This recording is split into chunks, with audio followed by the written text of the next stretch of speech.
Hello and welcome to Behind the Bearcat. This is the podcast where the Northwest Missouri State University Career Services Office chats with Northwest faculty, staff, students, alumni, and friends to hear about their career journeys, how they got to where they are, and how they became Bearcats. I'm Northwest Internship Coordinator Travis Klein. And I'm Hannah Christian, Director of Career Services here at Northwest. And on today's podcast, we have... Hi, I'm Josh McKim. I'm with Nottoway County Economic Development. I'm the Executive Director there, and I've been there since 2014 in this role. Welcome. Josh. Thank you. It's good to be here, guys. I was really impressed, Travis. I mean, my goodness. It's like you've done this before. He has some hidden skill sets. That degree's paying off occasionally. So, well, welcome, Josh. So, first of all, would you please describe sort of what your role is and what you do in your job every day? Sure. You know, I probably have the best job of anybody. It's just such a fun and I don't know, it's full of variety. So I am in charge of economic development for Nottoway County. That's city and the county. We are a public-private partnership. About 40% of our funding comes from private industry. Another 60% come from the city and the county. We do economic development. That means we work on trying to recruit businesses into our community. We work with our existing employers to try to keep them in business or keep them here. And then we get to do some of the fun stuff with entrepreneurship, and that's a lot of fun. And then we do a few things here and there with community development and public relations. So how did you find this gig? Did you know this was a thing and you wanted to be here? How did you get into this role? You know, the good answer would be that I always planned to do this. But, I graduated from Northwest back in 2000. I had a history degree and a minor in economics. And I did not want to go into the real world. And so I decided to go to grad school. I'm not saying everybody does that, but for me, it was avoidance. And got into grad school, got into economics, had my first child, and decided, you know what, at some point in time, I need to grow up and be a responsible adult and make some money. And so I got out of grad school. Actually, it was my last semester of grad school. And I started applying for jobs. I figured everybody was ready for Josh McKim and they'd be lined up. So I applied for every job that had the word economics in it that I could find. That seems like a good strategy right there. It's a logical one. I'm one of those who really planned out his career well, didn't have an internship, just went to class. I was one of those guys that was well thought through everything and planned it well. And so I fell into economic development. And it's an interesting field because there really isn't there are some places that have a degree field in economic development, but most places don't. It's just something you kind of fall into. Having an economics background does help, but it's not mandatory. Having some kind of business background would be helpful. And so I got into it because, again, I looked and applied for every job I could find on economic development, finally got an interview, and then decided, you know what, I probably need to know what this is, and started researching it a little bit prior to going into the interview, and found out that it really is kind of a place I fell in love with, a profession I fell in love with. When I was in grad school, my intention was to be that guy that you put in the basement with no windows, which that's ended up being true. I don't have any windows in my office. That part's true. But you kind of put that person away from the general public, and you give them one light bulb that hangs above their head, and they sit there and they do numbers all day long. That was who I thought I should be. Now that I look back on it, that's really kind of a scary thought that I ever had that. But that's what I thought I should be. And then I got into economic development, and you can't live an introverted life in economic development. You got to be somewhat extroverted, which was a challenge for me. But fell in love with the fact that it is a different day every day in what I do. There is no day that's the same. Every day brings new challenges and new opportunities, and it's just it is a very fluid profession. It's a lot of it's very exciting. So that's how I got into it. I kind of fell into it and then have stayed in it. A lot of people get into it, get out, and do other things. I'm one of those few people that this is my first career.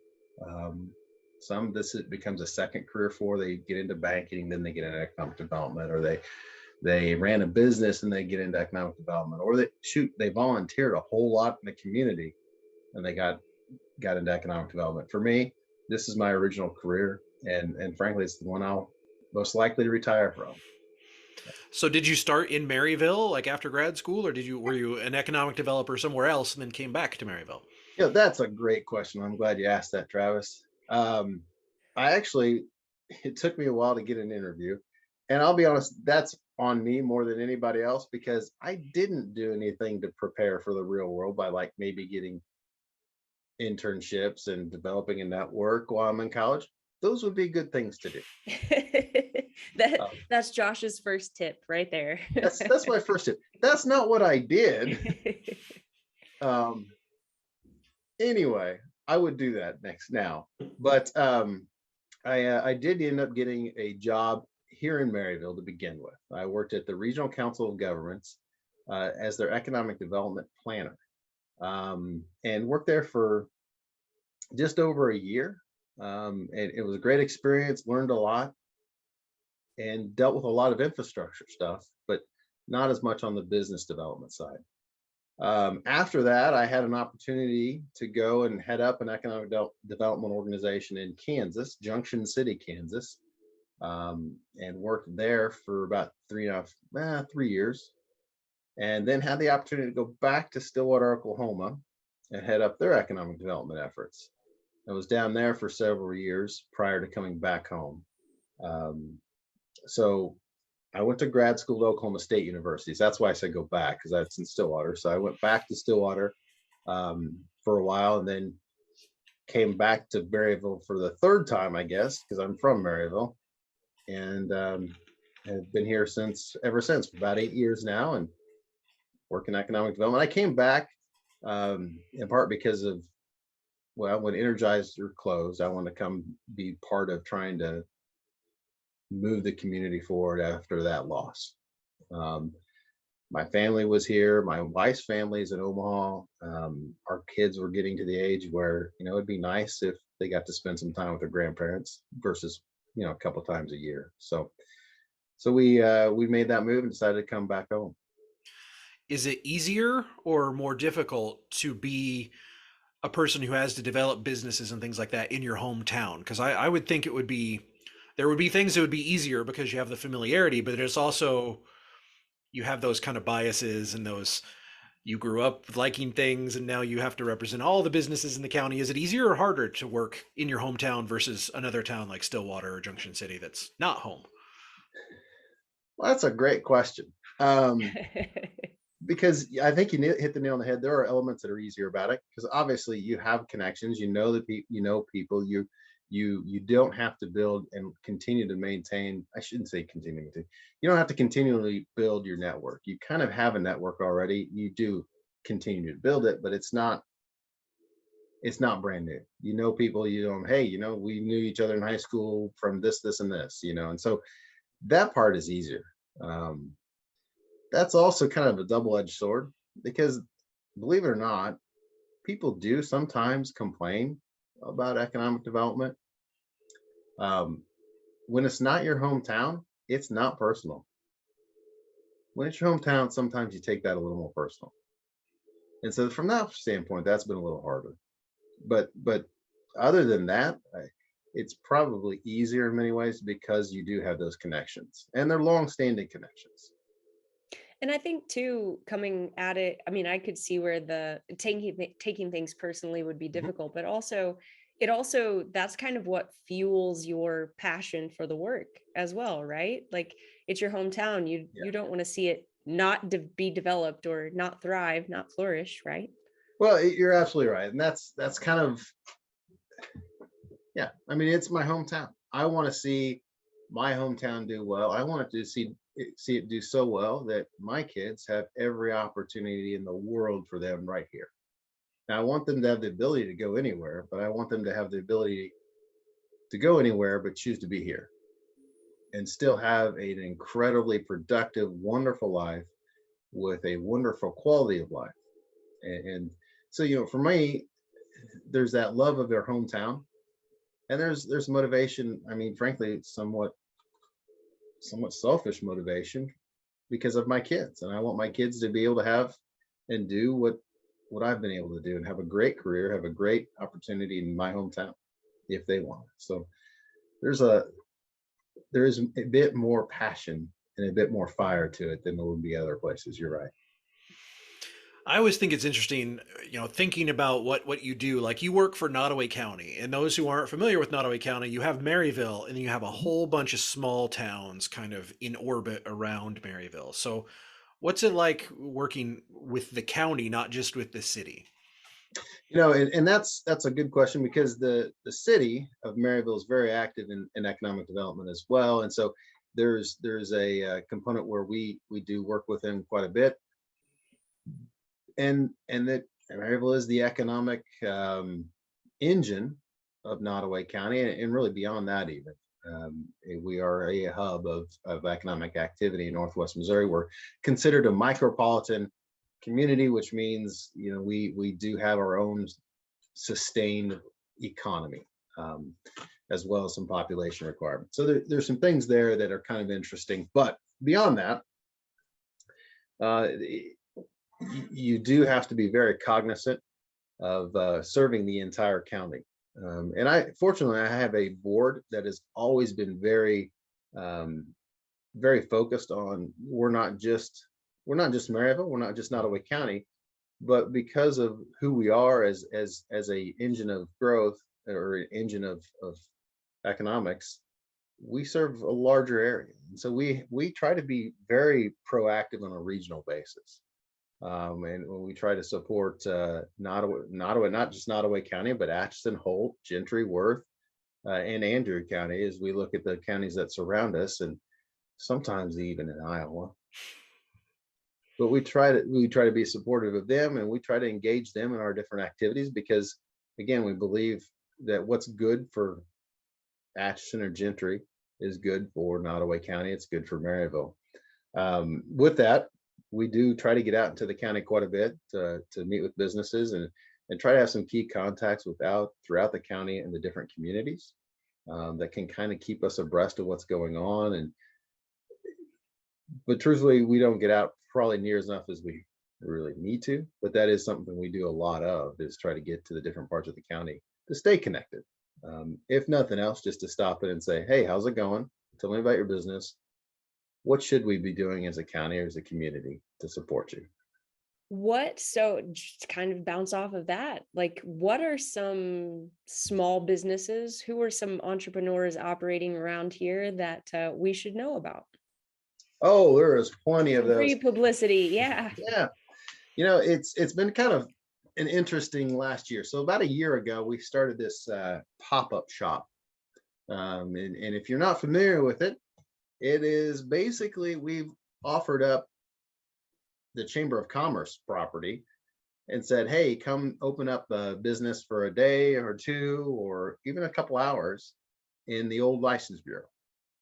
So businesses have come in and done that. And that's been fascinating because we've seen a number of businesses that had started as a at-home project kind of change and change into different things. We've seen some of them look at and actually become a bricks and mortar operation. We've seen one buy a food truck, and then we've seen one of them get more actively engaged in different festivals, but also open up in a kind of a antique mall type of operation. So that's been interesting. I think as far as businesses that you should know about, there are plenty. It's hard for me to name just a few because if I do, then I'm going to get in trouble. But I would definitely check out the pop-up shops because that's kind of a fun variety of things. We have several businesses, excuse me, that do cinnamon rolls. Can't go wrong with the cinnamon roll. Angie Cakes gets here. Golf Grocery gets here for cinnamon rolls. Both are excellent. I've done some quality control testing on those. Sylvia does her. They're not macaroons because that's not the right pronunciation, but I call them macaroons. And great cookies, a lot of fun there. Always a fun lady to come in. She's got stories to tell and can tell you. Just it's a neat experience. And then shoot, we've had different sign businesses come in. Sergeant Roderick signs, and then Neff Valley Creations has come in and done their signs. But there's just a lot of entrepreneurs. In fact, Hannah, you've been heavily involved in some of the Boss Coffees that we've done. Again, trying to highlight local businesses. So I may just name a few of those that we've done just to try to. But Fantastic Fidos right there on 3rd and Main. We highlighted them and had them kind of introduce themselves to some of the business community. If you're not familiar with them, check them out. They do some great boarding as well as training of dogs and not cats. Of pets. I didn't catch that part. Yeah. Pets. I'd check them out. They've got some retail stuff as well. We were at a Barnyard Boutique last week. If you haven't been out to Barnyard Boutique, that's on North Main, just north of the North Casey's. I have to say North Casey's because we have several Casey's, which they have great pizza, so I'm good. With that, let's see. Before that, even we had Posh, Simply Posh. They had moved from South Main up to downtown. It was a great move for them. Really got in our downtown district. And I would be remiss if I did not mention that if you're looking at growing downtown, Blue Willow, White Elm, now Black Pony, Stephanie Campbell's done a great job of multiple small businesses and really is a serial entrepreneur, which is what you want. When you have an entrepreneur, you want them to be serial, so they do it over and over and over again. So she's done a great job for the downtown area. Just been a real fun time for small business over the last, I shouldn't say a fun time for small business the last couple of years.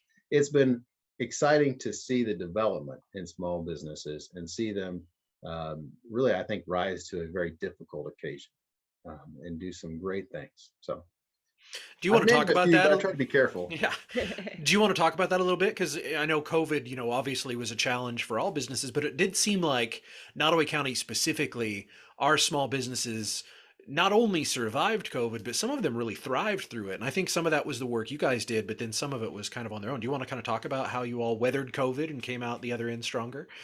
You're very kind. But yeah, so as we entered into COVID, and there was a lot of unknowns, a lot of, obviously it was a global pandemic of tremendous health concern and was going to impact people in the most dire of ways, right? Where we were going to see people's lives lost and it was going to be terrible. And that when we understood that was probably the case, and it definitely turned out to be true. From economic development standpoint, we knew we couldn't do anything about that. We really were not equipped to respond to the healthcare crisis. We could, however, try to respond to the economic crisis that was going to be attached to it. And so as we looked at it, we said, okay, what part can we play? And so my organization, my board and staff, we looked at that and we put together kind of a plan of work tied around response to COVID. So we function under a plan of work every year. We try to kind of map out what we're going to do. When COVID hit, we threw that map away. I shouldn't say we didn't throw it away. It's still sitting on our computers, but we stopped and said, this is a big enough issue that it's going to require us to change what we do, how we do it, at least for the foreseeable future. And so we pulled away and we put together a plan of action of things that we should be doing to support our small businesses. Part of that was business highlights. We did a lot of business video highlights. We had talked about that for years and always had a reason not to do it. We didn't have the right person to be in front of the camera, for one. We didn't have the pretty enough face. Well, we probably did. It just wasn't mine. And it was determined that I should get in front of that. And so anyway, we didn't have the right person to do it. We didn't have the right cameras. We didn't have this. We didn't have that. We made up a lot of reasons not to do it. When COVID hit, we decided, you know what? I can stand in front of a phone and you can video with the phone and we'll just do it. And it turned out to be one of the better things that we've done. There was a lot of people that saw it. We had a lot of videos watched on just really highlighting the businesses and what they did. It was nothing more than putting a face with the name of the business. And that's what our intent was, to get into the community, to get into people's minds that these businesses have a face. And in COVID, stay safe, avoid situations that are endanger you, but also don't forget to support this face and this business. And so that was the message there. And that was a big part of what we did. You know, we tried to stay abreast of as much information as we could as far as all the business programs that were coming down from the federal government, from the state, and there was a lot of it. Shoot, all of it was changing while it was being, so they'd write it, they'd allocate the funds, and then they'd change everything, and then they'd give you the funds, and then they change it. So you didn't know. So there was, fortunately, we had enough resources, and Rebecca Labina, who's actually part of Northwest Missouri State University, as well as SBDC, was a wealth of knowledge. Between her and Sherry Shinowick with the state of Missouri, they kind of kept our community abreast. We did videos with them, training videos with them, and they helped us out tremendously getting the word out. And so we spent a lot of time just trying to make every resource that could be available to our local businesses, trying to make sure they're aware of it during the COVID process. We then, after about a year of that, we did kind of try to, and then we worked with the county to put together a business grant program, the first one, tied into how do you support local business through it with the CARES funding. And I'll say our county commission stepped up to the plate big time and put a lot of money into our small businesses, as did the PPP and a number of other things. About March of last year, we decided, okay, as an economic development organization, we need to probably head toward some kind of recovery. We've kind of tried to triage and tried to deal with, again, the economic fallout. Now, how do we move beyond just dealing with this and actually get toward something? And so we put together another plan and then gave it out to the city and the county and a number of others to review, to comment on, to also to say, this is the guidance we recommend. And over this last year, we've tried to kind of stick to some of that guidance and trying to help businesses transition into this. How do you deal with a post-COVID world? And again, I understand we're not completely done. I understand all that things, but we want to be ahead of the game if we can. And so what you've seen now is we've tried to help equip businesses to transition some of how they do things. So the Chamber and NCED, we're doing a webinar series on Social Media 101. And again, it's very relaxed, talking to some people who do it already, getting some basic pointers on what do you do for TikTok? How do you make your business use TikTok to drive sales? What do you do on Instagram to drive sales? This week we'll be talking about Facebook. That's the only medium I'm actually on, so this will be interesting. I'm a little disappointed. I was really hoping for a Josh McKim TikTok. I know many people would follow that, just planting that seed in your head. Well, it's been since the beginning of the year. That's been on our priority list of goals, is to make me TikTok famous. So we're working on that diligently. I just don't think I've got it. I've tried practicing the pointing, and it just doesn't work very well. And so we're trying to equip businesses. Travis, we've been tremendously fortunate in Nottoway County, and I have to give a lot of credit to our small businesses. They have been very agile in how they've responded to the challenges of COVID. We had one restaurant who, during the food crisis, became a center for people to buy food. So during, I shouldn't say food crisis, that makes maybe a little more dramatic than it really was, but there was some times where you go to the grocery store and that you didn't have what you thought you needed to have. And one of our restaurants became kind of a center for that, and people in their small community could get their groceries at the restaurant. Again, just changing up how they did some things. We've had some of our businesses move towards service. The retail, they still maintained a retail component, but they added the service sector in response to it. Again, trying to find ways to add revenue streams and stay viable. And businesses have done a lot of different things like that to try to thrive during this time, and some of them have. That's not to say we don't have some that have struggled. They have, and it's hard when to get people when people aren't going in the doors. It's hard to make sense. So we've got to figure out how to help them as well. So, but we've been very fortunate, and I got to say, our small businesses did a great job of responding to a very difficult situation. Well, I thought it was a real testament to our communities too, because I'm one of those people. I get frustrated living in a small community sometimes because Yep. if I want Chipotle, I've got to drive to St. Joe. That's frustrating. But at the same time, stuff like COVID really does show that smaller communities really come together in times of crisis, to where that's not Mhm. always the case in larger communities, because you are segmented and you've got your neighborhood, your suburb, your whatever. And Northwest Missouri is Northwest Missouri, and I did feel like during COVID there was, like, my family tried to do takeout a couple times a week through COVID because we wanted businesses to stay Yeah. open, and I didn't want to cook. So it was a nice double thing there. And we weren't going anywhere spending money on anything else, so why not support the businesses? So I saw a lot of families doing that, and that was when it was kind of nice to see, as bad as the situation was. And I know that, for businesses it was not great, but it was nice to see the community come together and support one another, support, Maryville, support Northwest Missouri, and the communities support each other. That was a nice thing to see, and that's one of the benefits of living in a smaller community, is you take care of your own when Yeah. things go bad, and that happened. So It was absolutely a heartwarming experience in many ways for that reason, is that you saw your neighbors looking at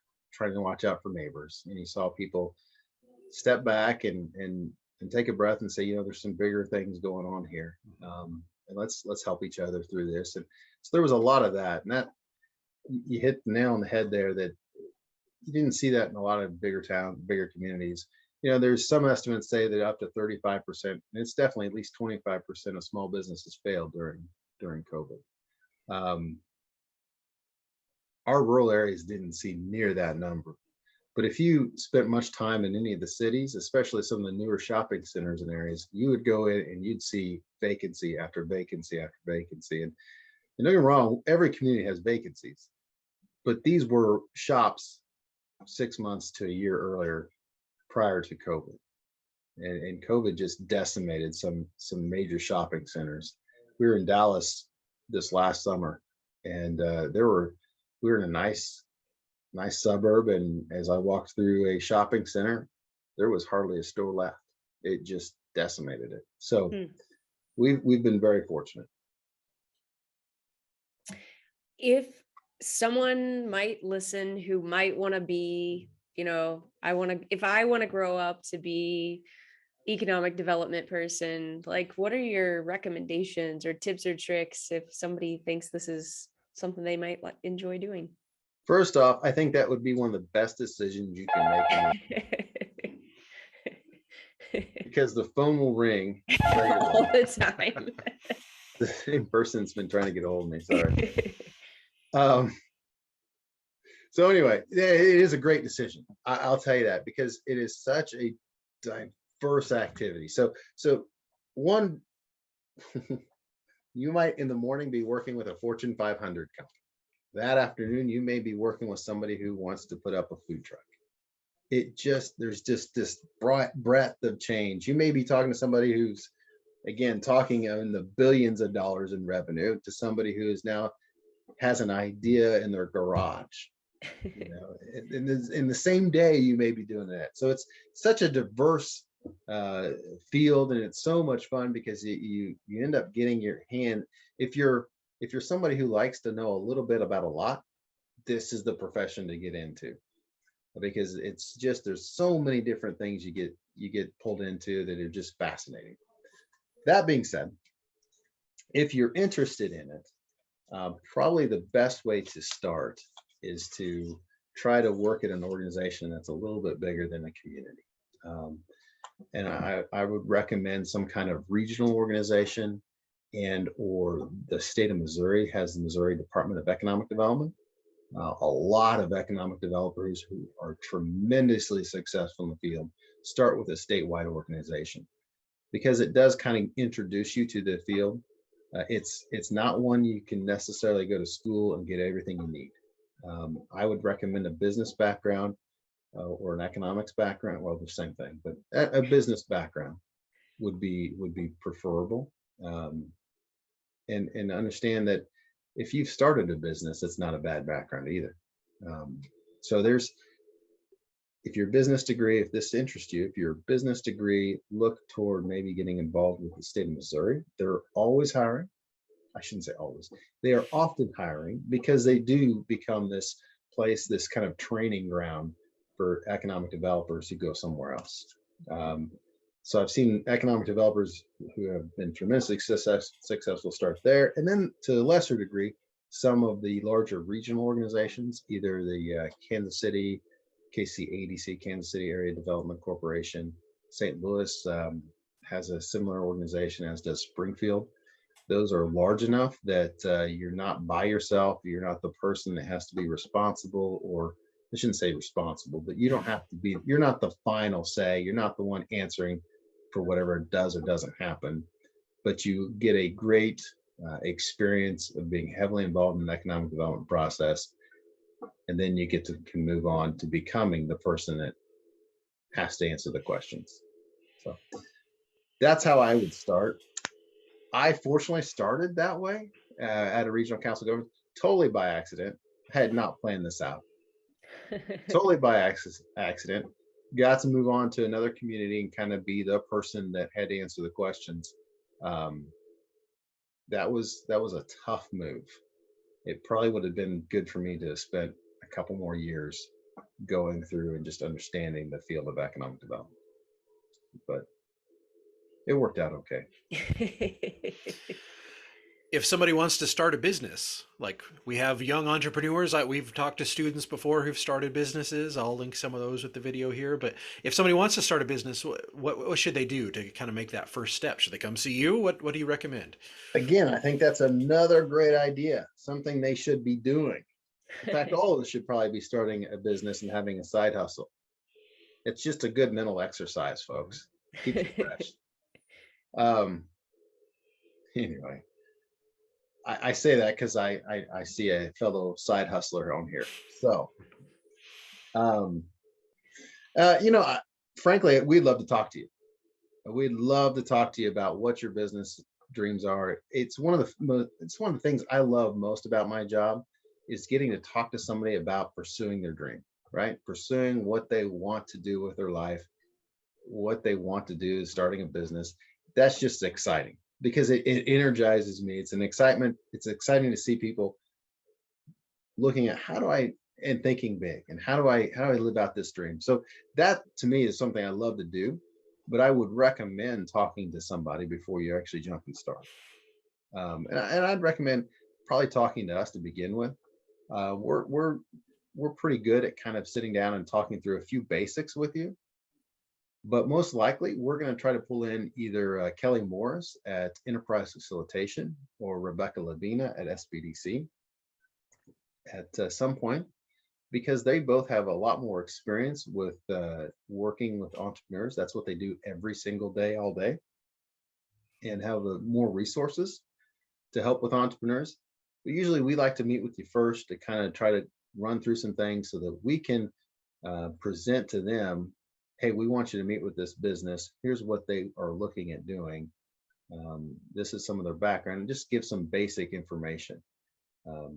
So I would love to sit down and talk to you about it.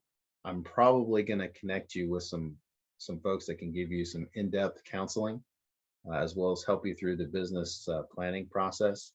And then you'll probably come back to me, because we run some financial programs that can help people start businesses as well.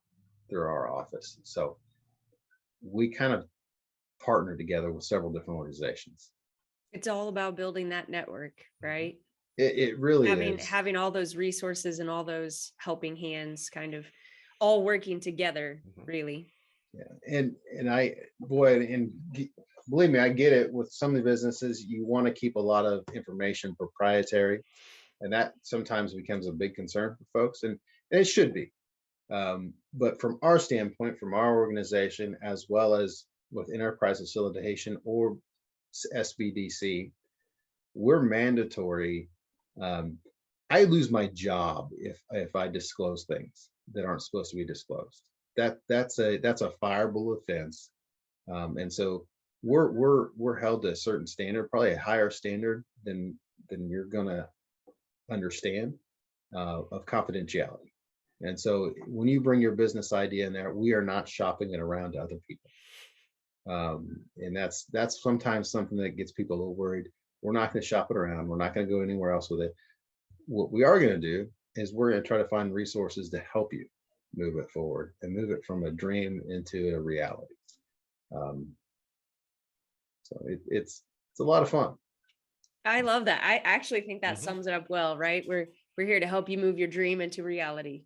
That's what we do. And I love it. That's so much fun. You should change your title to Josh McKim Dreamweaver. Just throwing it out there. No, Travis, I have a board meeting this month, or this week, actually, on Friday. I'm going to say Travis Klein at Northwest Missouri State University. All right, a letter of recommendation. So. All right. Well, thank you so much, Josh. That was great. We really appreciate it. Yeah, thank you for being a guest. It was awesome. Hey, it was fun. Thank you, guys. And you mentioned social media. Before we go, just real quick, where can they find NCED on social media? Right. We really predominantly are only, for the most part, on Facebook. Nottoway County Economic Development on Facebook. We do have a Twitter, but we're not actively using it. So Nottoway County Economic Development on Facebook is where we're going to be at. Perfect. And we're there pretty well every day, multiple times a day, sharing different things about what's going on in the business community. Every once in a while, we still do videos. Well, I've kind of been able to avoid some of that. Perfect. Yeah, I'll link that on screen and in the description so they can find you there too. So, great. All right. Looking forward to the next video. All right. Hey, thank you. It'll be a TikTok, I'm sure. All right. Well, that will do it for another episode of Behind the Bearcat, and we'll talk to you next time. Thank you, guys. Hey guys, we hope you enjoyed that episode. Don't forget that you can find the audio version of the podcast on your podcast platform of choice. New episodes come out every Friday, and you can connect with us on social media on both Twitter and Instagram. Thank you for joining us for Behind the Bearcat, and we'll talk to you next time.